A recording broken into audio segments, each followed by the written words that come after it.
ಪೊಲೀಸರ ಒಂದು ಡ್ಯೂಟಿ ಆಗುತ್ತೆ. ಅದು ಪ್ರಭಾವಿಗಳಾಗಿರಲಿ, ಮಿನಿಸ್ಟರ್ ಆಗಿರಲಿ, ಬೇರೆ ಯಾರೇ ಆಗಿರಲಿ, ಅವರು ಇಂಥ 302 ಪ್ರಕರಣದಲ್ಲಿ ಆರೋಪಿ ಆಗಿದ್ದರೆ ಅವ್ರನ್ನ ಅತಿ ಶೀಘ್ರದಲ್ಲಿ ಅರೆಸ್ಟ್ ಮಾಡಿ ಅವ್ರಿಗೇನಿದೆ ಇನ್ವೆಸ್ಟಿಗೇಷನ್ ಮುಗಿಸ್ಕೊಂಡು ಅವ್ರಿಗೆ ಜುಡಿಷಿಯಲ್ ಕಸ್ಟಡಿ ಕಳಿಸುವಂಥದ್ದು ಅದು ಅವರ ಡ್ಯೂಟಿ ಆಗಿರುತ್ತೆ. ಬಟ್ ಈ ಕೇಸಲ್ಲಿ ನಮಗೆ ಅಪ್ಡೇಟ್ ಗೊತ್ತಿಲ್ಲ ಏನಾಗಿದೆ ಅಂತ ಹೇಳ್ಬಿಟ್ಟು, ಅರೆಸ್ಟ್ ಮಾಡಿಲ್ಲ ಅಂತ ಹೇಳ್ಬಿಟ್ಟು ಮಾಹಿತಿ ಬರ್ತಾ ಇದೆ. ಬಟ್ ಅದು ಯಾರೇ ಆಗಿರಲಿ ಅರೆಸ್ಟ್ ಮಾಡಬೇಕು.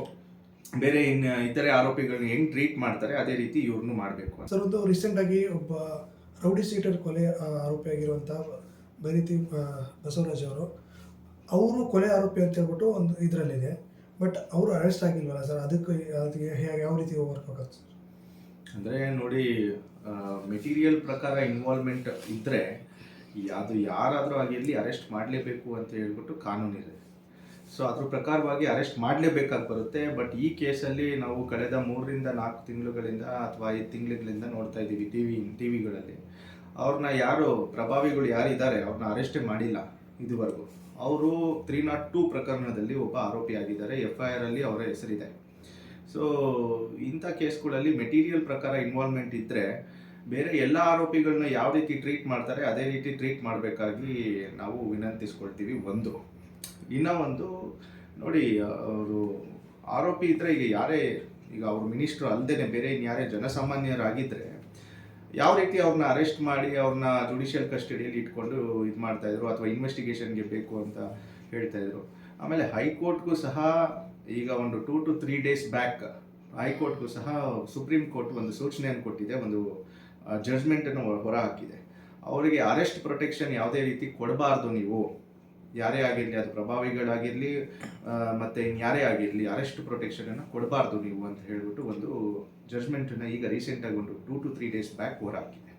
ಸೊ ಈಗಿರುವಾಗ ಅವ್ರನ್ನ ಪೊಲೀಸರ ಒಂದು ಡ್ಯೂಟಿ ಆಗುತ್ತೆ. ಅದು ಪ್ರಭಾವಿಗಳಾಗಿರಲಿ, ಮಿನಿಸ್ಟರ್ ಆಗಿರಲಿ, ಬೇರೆ ಯಾರೇ ಆಗಿರಲಿ, ಅವರು ಇಂಥ 302 ಪ್ರಕರಣದಲ್ಲಿ ಆರೋಪಿ ಆಗಿದ್ದರೆ ಅವ್ರನ್ನ ಅತಿ ಶೀಘ್ರದಲ್ಲಿ ಅರೆಸ್ಟ್ ಮಾಡಿ ಅವ್ರಿಗೇನಿದೆ ಇನ್ವೆಸ್ಟಿಗೇಷನ್ ಮುಗಿಸ್ಕೊಂಡು ಅವ್ರಿಗೆ ಜುಡಿಷಿಯಲ್ ಕಸ್ಟಡಿ ಕಳಿಸುವಂಥದ್ದು ಅದು ಅವರ ಡ್ಯೂಟಿ ಆಗಿರುತ್ತೆ.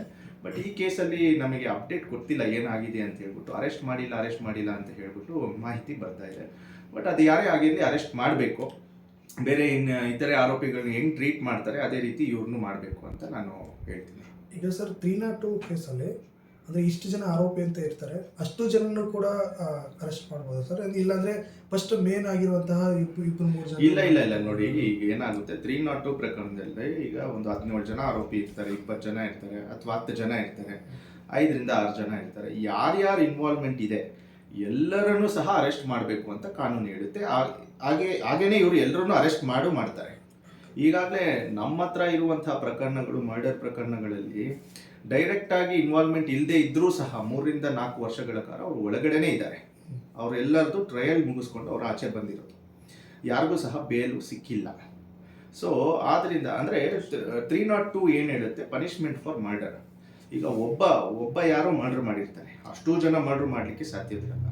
ಈಗ ಯೂಶಲಿ ಏನು ಮಾಡ್ತಾರೆ, ಅವ್ರ ಜೊತೆಗಿರೋರನ್ನ 120B ಕ್ರಿಮಿನಲ್ ಕಾನ್ಸ್ಪಿರಸಿ ಅಡಿಯಲ್ಲಿ ಅವ್ರನ್ನ ಒಂದು ಫ್ರೇಮ್ ಮಾಡ್ತಾರೆ. ಮತ್ತು ಕಾಮನ್ ಇಂಟೆನ್ಷನ್, ಅದು red with section 34 of IPC ಅಂತ ಬರುತ್ತೆ. ಎಲ್ರಿಗೂ ಒಂದೇ ಇಂಟೆನ್ಷನ್ ಇತ್ತು, ಇವ್ರನ್ನ ಕೊಲೆ ಮಾಡುವ ಇಂಟೆನ್ಷನ್ ಇತ್ತು.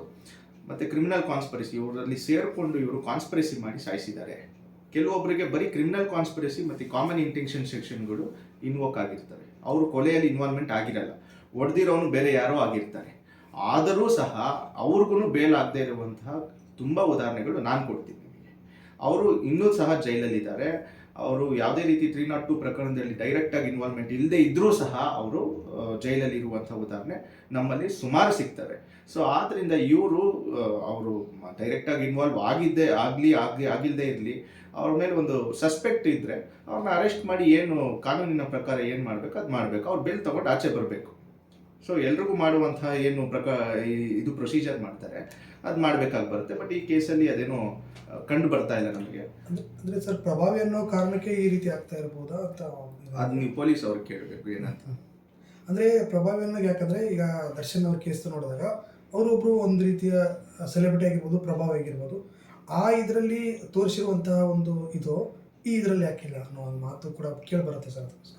ನೋಡಿ, ಯೂಶಲಿ ಇವರು ದರ್ಶನ್ ಏನಾಗುತ್ತೆ, ಅವರು ಸೆಲೆಬ್ರಿಟಿ ಮತ್ತು ಅವ್ರಿಗೆ ನೋಡಿ ಈಗಾಗಲೇ ಅವರು ಯಾರಿಗಾದ್ರೂ ಒಬ್ರಿಗೆ ಬಿ ಜೆ ಪಿ ಆಗಿರಲಿ ಅಥವಾ ಕಾಂಗ್ರೆಸ್ ಆಗಿರಲಿ, ಬೇರೆ ಇನ್ನು ಯಾರೇ ಆಗಿರಲಿ, ಅವ್ರ ಫ್ರೆಂಡ್ಸ್ ಯಾರೇ ಆಗಿರಲಿ, ಒಂದು ಎಲೆಕ್ಷನ್ನಿಗೆ ಇದಕ್ಕೆ ಕರೆದಾಗ ಏನು ಹೇಳ್ತಾರೆ ಅದಕ್ಕೆ, ಕ್ಯಾನ್ವರ್ಸಿಗೆ ಕರೆದಾಗ ಅವ್ರು ಹೋಗ್ತಾರೆ.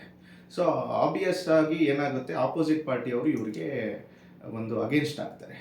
ಸೊ ಆಗಿದ್ದಾಗ ಅವರೆಲ್ಲ ಸೇರಿಕೊಂಡು ಇವರಿಗೆ ಒಂದು ಕುಮ್ಮಕ್ ಮಾಡಿ ಏನೋ ಒಂದು ಮಾಡಿರುವಂಥ ಸಾಧ್ಯತೆ ಇರ್ತದೆ. ಸೊ ಆದ್ದರಿಂದ ಇವರು ಒಳಗಡೆ ಇದ್ದಾರೆ. ಸೊ ಈ ಥರ ಇರ್ಬೋದೇನೋ, ನನಗೂ ಗೊತ್ತಿಲ್ಲ.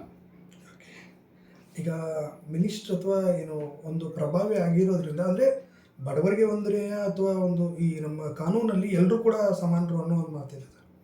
ಎಲ್ಲರೂ ಸಮಾನರು, ಬಟ್ ಬಡವರಿಗೊಂದು, ಈ ಶ್ರೀಮಂತರಿಗೊಂದು ಅಥವಾ ಒಂದು ಪ್ರಭಾವಿಗಳಿಗೂ ಒಂದು ಅಂತ ಕೇಳೋದಾಗುತ್ತೆ. ಸೊ ಆದ್ದರಿಂದ ಏನಾಗುತ್ತೆ ನೋಡಿ, ಹೈಕೋರ್ಟು ಕೆಲವೊಮ್ಮೆ ಅಥವಾ ಸುಪ್ರೀಂ ಕೋರ್ಟ್ ಕೆಲವೊಮ್ಮೆ ಇಂಥ ಪ್ರಕರಣಗಳನ್ನ ನೋಡಿದಾಗ ಸುಯೋಮೋಟೋ ಕಾಗ್ನಿಸೆನ್ಸ್ ಅಂತ ಬರ್ತದೆ. ಅವ್ರಿಗೆ ಅನಿಸ್ತಲ್ಲಿ ಎಲ್ಲೋ ಒಂದು ಕಡೆ ಅನ್ಯಾಯ ನಡೀತಾ ಇದೆ, ಈ ಥರ ನಡೀತಾ ಇದೆ ಅಂತ ಅನಿಸ್ತಲ್ಲಿ ಅವ್ರು ಸುಯೋಮೋಟೋ ಕಾಗ್ನಿಸೆನ್ಸ್ ತೊಗೊಂಡು ಡೈರೆಕ್ಟ್ ಮಾಡ್ಬೋದು ಪೊಲೀಸ್ನವ್ರಿಗೆ. ಕೂಡಲೇ ಅವ್ರನ್ನ ಅರೆಸ್ಟ್ ಮಾಡಿ ಕಸ್ಟಡಿಗೆ ತೊಗೊಳ್ಳಿ, ಏನು ಇನ್ವೆಸ್ಟಿಗೇಷನ್ ಇದೆ ಅದು ಮಾಡಿ. ಅವರು ತಪ್ಪು ಮಾಡಿದಾರಾ, ಕಾನೂನಿನ ಪ್ರಕಾರ ಶಿಕ್ಷೆ ಆಗುತ್ತೆ.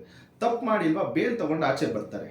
ಅದು ನೀವು ಅರೆಸ್ಟೇ ಮಾಡ್ತೀರಾ, 3 ತಿಂಗಳು 4 ತಿಂಗಳು 6 ತಿಂಗಳು ಅವ್ರನ್ನ ಆಚೆ ಬಿಟ್ಟರೆ ಏನಾಗುತ್ತೆ, ಈಗ ನಮಗೂ ಪ್ರಶ್ನೆಗಳನ್ನ ಕೇಳ್ತಾರೆ. ನಮ್ಮ ಕ್ಲೈಂಟ್ಸು ಯಾರು ಕೊಲೆ ಕೇಸಲ್ಲಿ ಒಳಗಡೆ ಇದ್ದಾರೆ, ಸರ್ ಈ ಥರ ನೋಡಿ ಯಾರೋ ಮಿನಿಸ್ಟ್ರು ಈ ಥರ ಇನ್ವಾಲ್ವ್ಮೆಂಟ್ ಇದೆ, ಅವ್ರನ್ನ ಯಾವುದೇ ರೀತಿ ಅರೆಸ್ಟೇ ಮಾಡ್ತಾ ಇಲ್ಲ, ನಮ್ಮನ್ನು ಮಾತ್ರ 3 ವರ್ಷ 4 ವರ್ಷಗಳಿಂದ ನಾವು ಒಳಗಡೆ ಇದ್ದೀವಿ, ನಮ್ಗೆ ಬೇಲೆ ಸಿಗ್ತಾ ಇಲ್ಲ ಅಂತ ನಮ್ಮನ್ನು ಕೇಳಿದಾಗ ನಾವು ಅನ್ಆನ್ಸರಬಲ್ ಆಗಿರ್ತೀವಿ.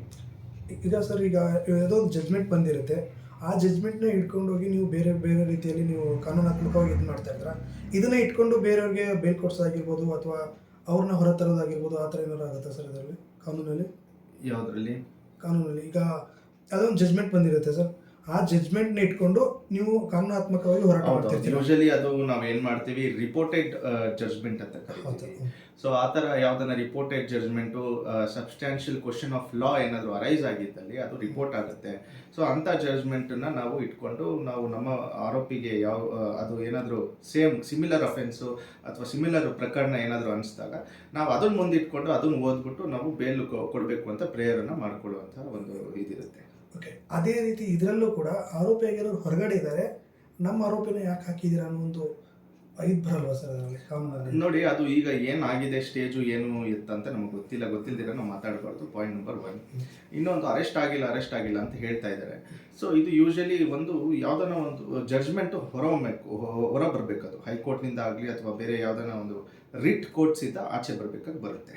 ಆಗ ಆಚೆ ಬಂದಾಗ ಏನಾಗುತ್ತೆ, ನಾವು ಆ ಜಡ್ಜ್ಮೆಂಟನ್ನು ಇಟ್ಕೊಂಡು ಅದೇ ರೀತಿ ಮಾಡಬೇಕಾಗುತ್ತೆ. ಸೊ ಅದಕ್ಕಿಂತ ಮುಂಚೆ ಮಾಡೋಂಗಿಲ್ಲ, ಅದನ್ನು ರಿಪೋರ್ಟ್ ಆಗಬೇಕು ಫಸ್ಟ್ ಜಡ್ಜ್ಮೆಂಟ್. ಜಾಸ್ತಿ ಕೇಳೋಂಗಿಲ್ಲ ಸರ್.